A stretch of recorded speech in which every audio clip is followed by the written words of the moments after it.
What's up, you guys? It's Steve here, and right now there's been a lot of real estate housing crash videos that have been hitting YouTube, and a lot of them have some pretty valid points. Right now what we're hearing is there's currently about 2.6 million homes that are currently in forbearance. There's a federal eviction moratorium that's going to be expiring in July, and also interest rates are creeping up alongside that 10-year treasury. That's now causing a lot of people to fear the worst. And what we're hearing is there's speculation that at the end of this year there's going to be a tsunami of inventory that's going to be hitting the market. And in addition to that, with increased interest rates, this is going to be driving the prices, the values of homes down across the nation, similar to what we saw in 2008, but only this time they're saying that it's going to be happening in Q4 of 2021. And with that being said, I think everybody's pretty much wondering the exact same thing, and that is, are these fears legitimate? Is there data to support this? Is there going to be a tsunami of inventory hitting the market as a result of all these forbearances? Are interest rates going to shoot up? What should I do right now? Is there going to be a crash? Should I buy? Should I sell? Should I wait? How do I prepare for a changing real estate market? Well, in this video, what I'm going to be doing is sharing with you guys some of the latest data and giving my thoughts on it, letting you know what it is that I'm doing right now and what I'm going to be doing to prepare for a changing real estate market. As you guys know, I'm an active real estate investor, and additionally, I'm going to be discussing 3 things that I think could potentially spark a correction in the real estate market that could trigger it, that I'm watching right now, and I think that you should as well. Now, I'm going to let you know right now what those 3 things are before we dive in, so that way you can see if you agree with me or not. Now, the first one is going to be supply and demand and the current inventory that's available in the real estate market. Second is going to be interest rates. And as you guys know, interest rates spark a lot of changes in the real estate market. However, there's something that I think is very important that I haven't heard mentioned anywhere on YouTube yet. Not saying it's not out there, I just haven't seen any videos. That is a very valid point that I think is going to support my argument for what I believe is going to happen. And lastly, and I believe most importantly, is Congress. I think Congress is going to have a key role in whether or not there's going to be a crash coming anytime soon. So I'm going to be diving into these and letting you guys know what I think about this housing crash real estate market of Q4 of 2021. Alright, so first off, I want to start by saying that trying to predict a real estate housing crash or correction is a little bit of a moving target. There's a lot of different pieces involved, and also, not all real estate markets are created equal. You might have one that's crashing while another one's just fine, another one might be correcting while another one's going down. So across the board, without a doubt, real estate markets around the nation are impacted differently. But the 3 things that we're going to be discussing, I think are going to be impacting the majority of markets around the nation. Now, without a doubt, I think everyone would agree that the most important thing is smashing the like button for the YouTube algorithm. If you do that, I think there's going to be a chance of exponential returns in your investing future. So don't forget to smash that like button. And then next, take a look at the housing inventory, the supply and demand that's out there on the market. And when you do, what you're going to find is that right now we are at an all-time low. As of April 1st, 2021, there's only 493 active listings currently in the entire United States, which equates to less than a 2 months worth of supply. Now, just to let you know, that is not a lot. Right now, according to the National Association of Realtors, about a 6 to 7 month worth of supply is a steady appreciating market, and things are moving the way they're supposed to. Now, if you have more than that, it's a buyer's market. Less than that, it's a seller's market. So right now, we are without a doubt in a seller's market. And as a result of such incredible demand with pretty much no supply, we are seeing real estate prices go through the roof, and they are hitting all-time highs. And what we're hearing is that the national average listing price right now is $370,000, and that is a 15.6% increase year over year. But not just that, the overall sales price has increased 15% as well, and now stands at $322,000, a new record high. But wait a second.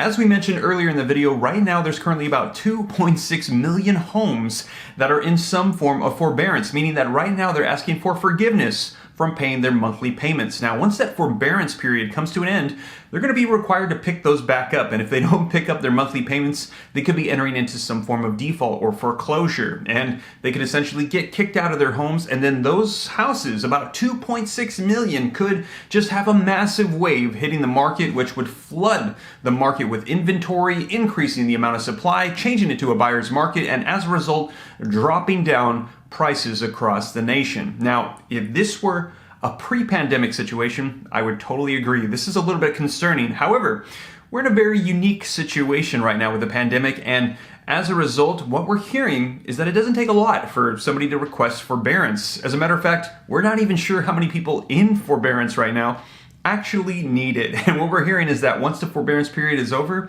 a lot of people are probably going to be able to just pick back up right where they left off and continue making their monthly payments. Now, in addition to that, since we're currently in a pandemic, a state of crisis, what we're hearing is that mortgage companies are being urged by Congress to work with borrowers to help them out so that way we don't have a massive housing crisis on our hands, to add to everything that's happened in the past year. And in addition to that, anybody that's got a federally backed loan, if you got Freddie Mac or Fannie Mae, what we're hearing is that, well, they're going to just be tagging on that forbearance period all the way at the end of your loan. So if you got a 30-year loan, you're just going to get 30 years and 6 months or whatever the forbearance period is, and you're just going to pick back up right where you left off. So what we're hearing is this massive wave of foreclosures coming as a result of all these forbearances.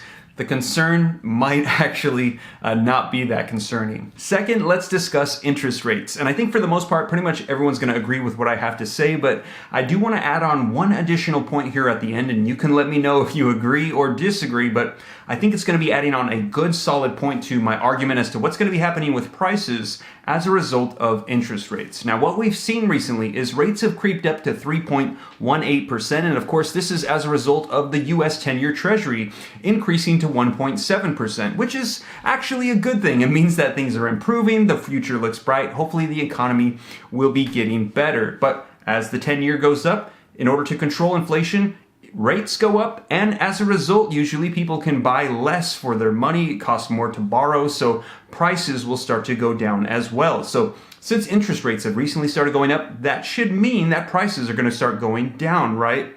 Well, what we're hearing experts say, and this article from the Mortgage Bankers Association, is that experts expect interest rates to be around 3.6 to 3.5% by the end of the year. And I think everyone would suggest that, yes, that is an increase, but it's not a significant one, not something great enough to crash real estate prices as a result of this increase. However, I wanted to cover theoretically, what if they did suddenly shoot up significantly? What would happen? Well, let's take a look at this chart here, and I want to share this point with you guys, and you can let me know your thoughts. This is real estate interest rates over the course of the last 50 years. And you can see back in the 70s and the 80s, they were almost as high as 19%, which is crazy. Well, in the last 10 years, we've pretty much been at all-time lows. We've been under 5%, recent years 4%, and just recently under 3%, which is just nuts. Now, let's say that theoretically overnight they just shoot up to 4% or maybe even 5%. I think there's going to be a lot less demand, especially if it hits 5% overnight.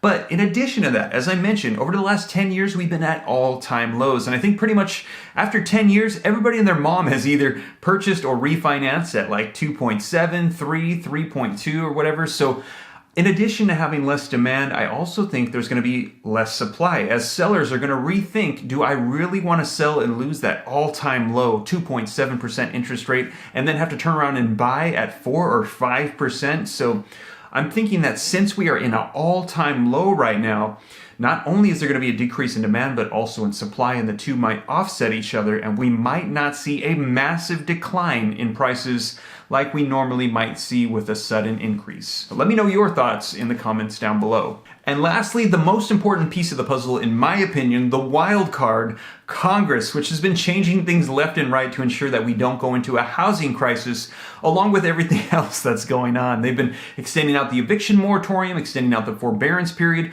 pretty much holding our hand through this, making sure that everybody's covered. And I don't foresee them just letting go and letting everything fall apart. I think that they're going to make sure that they need to do whatever they need to make sure that things just don't turn into chaos. That's just my personal opinion. And I also think that in addition to Congress, the homeowners right now have an additional incentive to stay in their houses. Unlike 2008, where houses went underwater and the values decreased, right now houses have increased year over year by 15%. So I think that people are going to be fighting to stay in those homes. So I honestly just don't see things falling apart, and I think that Congress is going to be there to bail us out with whatever we need. Let me know your thoughts, though, in the comments down below. So with that being said, you guys, I honestly don't feel like we're going to be seeing a real estate crash in Q4 of 2021. I think we are going to have a correction here sometime down the road, but I think we're a ways out. And honestly, I feel like this year, I think prices are going to keep going up. That's just my personal opinion. Now, as I mentioned, I'm an active real estate investor, so far this year, what I've been doing, I have purchased 3 properties. I'm planning on purchasing more, and I'm not planning on selling any of my portfolio, but if I do, I'll likely just roll it into another property. So that's just my personal opinion, and if you guys would like to see some of the markets that I'm investing in, I'll be sure to share it in some following videos. And if you want to see the latest one that I just entered escrow in to purchase, that's going to be cash flowing me over $1,000 a month, passive income after all expenses, be sure to check out this video right here where I take a look at the property, cover all the numbers, and let you know the latest on that one. And also, if you're looking for a side hustle to help build up some money to maybe start investing, be sure to check out this video right here where I cover the #1 top trending side hustle in 2021 that I actually have had years of experience on. So I was ahead of the trend, and I just shared the latest on that one as well. But you guys, I hope that you liked this video. I hope it was informative and helpful. If you liked and appreciate it and you made it this far, don't forget to smash that like button. It really helps out with the YouTube algorithm. If you'd like to see more videos like this, hit the subscribe button, turn on the notification bell, follow me on Instagram at SteveRam3. And you guys, I hope this video reaches you well. Take care. God bless. Keep investing. This is Steve.